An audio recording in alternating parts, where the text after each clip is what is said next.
What's up,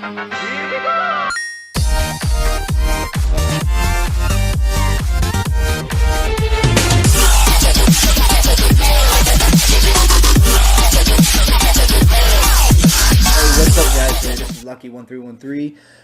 Appreciate you watching my YouTube video. I am leader of T1G Nation, channel 1313. Come check us out on the global server, also on several other games. But this video here today is solely about your glory shop. All right, the most pivotal part of the game. Yes, you can get through D10s and B10s and N10s, and you can get to conquer an arena. But you ever feel like you're getting to some type of plateau where you just can't get quicker, you can't get stronger, you feel like you're just stuck? All right, these buildings are given to you in the game through the arena. You collect those points, you bring them here, and you buy them, you purchase them. They are quite pricey. They take some time to max out. This all here probably took me 1.5 years to max out. I'm still not done. I really have no interest in maxing out the light or the dark. I'm starting to play with the dark because I have the Dark Samurai. So I'm going to see what kind of damage I can get out of them. You know, kind of tinker with them, maybe turn them into a PvP star. These buildings are very important. They're used in every aspect of the game, from arena, offense and defense, guild war, offense and defense. And the best part about being used in guild war is they also stack accumulatively with your guild war flags. A lot of people are wondering that. So they're also used in dungeons. They're really used in TOA. It can really help you. Say you're struggling on level 99 or 94, start maxing out your flags for the near future. The next couple of months, you'll start to see a big improvement in your TOA. These are definitely needed for TOA hard, especially your HP and your defense ones. And of course, the ever famous and dreaded speed totem. It's very expensive to max out. I think it's somewhere around 2,200 glory coins to finish that level 10. Before the new meta started, everybody was stopping at 14 because 1% really didn't mean anything. Now that 1% is whether or not your bird's going to go first. Very, very important, very pivotal. A lot of the more aggressive players worry about your attacking and your crit damage as well as your speed. Some more of the reserve players that are just worried about the PvE aspect, just focus on your hit point altar and, of course, your defense guard stone. But all of these stones are incredibly important, and what's awesome about this aspect of the game is they stack and they're cumulatively. You have your across-the-board Ancient Sword, which gives every single monster that is used through whatever part of the game is given an additional 20% to the base attack. Awesome. Not only that, there is also an element one which increases an additional 21% to the attack. So those stack. That is an additional 41% to each monster using their attack. Whatever skill it is, it's an additional 41% stack. Now, not only do you get an additional 21, if you were obviously working on your guild flags, they also stack. So not only do you get an 41% with your battle flag, you get in another 20%. So now you're taking in a monster, Theo or Volk or Perna, whatever, you get an additional 61% on your attack, which is calculated into your critical damage overall. Just like your Flag of Rage, your crit damage increased of 25%, so therefore you're getting a total of an additional 50% on crit damage, factoring in your buffs with your attack. And obviously, when these are maxed, I think it's an additional 20%. So you have altogether 40% used in Guild War. Yes, they stack. They are cumulative. I recommend maxing these flags out if you're a competitive player after you have achieved your Ifrit. Now, with these right here, they are used, like I said, in every aspect of the game. All right, you've got your crit damage, your speed. You've got your hit points, your cross-the-board attack, your light, your dark, your wind, fire, and water, and then you've got your guard, all right? A lot of free-to-play players, they max these out, the Mysterious Plant, because it regenerates your energy faster. And also now that the speed cap is 80, you get, where's it at? You get an additional plus 10 on your storage, so you can get a total of 90 energy used. I highly recommend this for free-to-play players. You get more bang for your buck, obviously, on your refills if you use crystals for that. Or even with your paid-to-play players, you get an additional 10 energy when you're buying stuff. So these coins right here are cumulative in arena. The more you win, the more points you get. The higher you are in rank, the more you get per win. So keep that in mind if you're bored, if you want to feel like you're plateauing, start working on your towers. Very important. Can speed up your dungeon runs, can help you in TOA, can definitely help you in the PvP aspect of the game. Will help you, I rather should say. So let's do a little experiment here.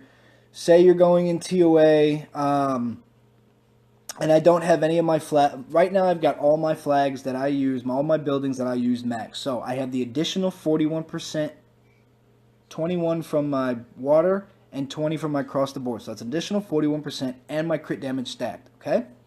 This is where you see where all your buffs are from the glory shop, right here. You hit the cogwheel, hit ally buff, you see your leader skill up top. Then you have your defense, your attack, so on and so forth. It's all listed right here. All right, so I've got the water plus 21% and the across the board 20%, so I have an additional 41%. Now we're going to see what the damage difference is, all right? So I'm going to go ahead and buff my Theo, break defense, and buff his attack. So with that attack buff right there, it's an additional 50%. All of it's cumulative. Let's see how much damage he does. All right, 49,490, all right? So let's speed it up here and show you what his damage would be on, say, without the attack buff. All right, let's start it over.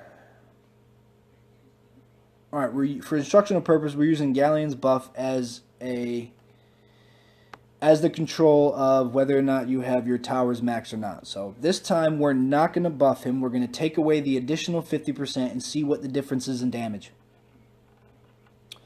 All right, we're just going to break. All right, here we go. No, that's a bad one. No, it's not. Here we go. 31,000. So, without the additional 50%, I only done 31,000 in damage. Okay? With the additional 50% attack buff, he did 18,000 more damage, up to 49. Now, those numbers increase in Guild War because I have an additional crit dam flag maxed out and additional attack. So he's going to do anywhere between 55 and 60,000 damage just because my flags and my glory buildings are maxed. All right, very pivotal part of this game.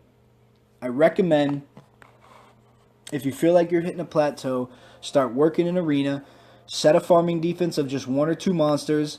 And try to keep your rank pretty low so you're in the brackets that are easier for you to get wins in. The name of the game is to win, stack up as much glory points as you can, and start working on your glory buildings. Also in Guild War, you can work on them simultaneously. You can do your Guild War building, your Guild War flags, and your glory coin buildings. And that's the part of a farming guild. You get into a guild that you just farm. You know, you do your 6 battles a day. You collectively win together to stack up as many points. You get your Ifrits and your Rainbow Mon, and then you start working on your flag, especially to give you that competitive edge in the game. So, as I've said, very important, your glory buildings. Don't worry about your scrolls. The first thing you get Monday is your Devilmon, obviously. That's basically a free gift. It's only 180. Then you start working on these flags here. Now, for competitive players, I'd recommend going, obviously, speed first, followed by your crit damage, and your Ancient Sword. Those are the first 3 you want to work on. Obviously, you want to take your speed to 15, start working on your speed composition. After you get those maxed out, you start working on your elements.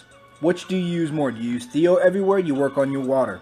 Do you start using Volk? Do you use Perna? Whichever monster you use, you start working on. Whichever monster you use the most, start working on them. I went water first, followed by wind, and then I ended up with fire. I'm starting to work on dark, like I told you earlier. For your more relaxed players that are really kind of focusing on the PvE aspect before you turn competitive, I recommend, bringing your speed tower to maybe level 6, level 7, and then start focusing on your hit points and your guard. Now, it's not really a whole lot. It's only additional 20% on both hit points and your defense. It's not really game changing. More so, what's given to you is your damage, because you get the across the board attack, and then you get your elemental attack at 41%, and then you get your crit damage. So you're gonna be doing a whole lot more damage. You'll be able to bring the boss down a lot faster, and you'll be able to speed your times up, and you feel like you're making progress in this game. So today's lesson is work on your glory buildings, followed by your guild battle flags. You'll start seeing a small but relative change. You'll start to get stronger. If you're struggling in TOA, obviously start working on your buildings, and within the next couple of months you'll start seeing you're going to get further and further along in the game. Any comments or questions, please keep it in the comment section. Like, share, subscribe, spread the name, T1G Nation. You can find us on channel 1313 on the global server, but we're not just subject to there. We are on several games. Check us out on Facebook, check us out on Discord, and check out our website at www.t1gnation.com. Appreciate you watching this video. Stay tuned for the next one. Love y'all. Stay true to yourself.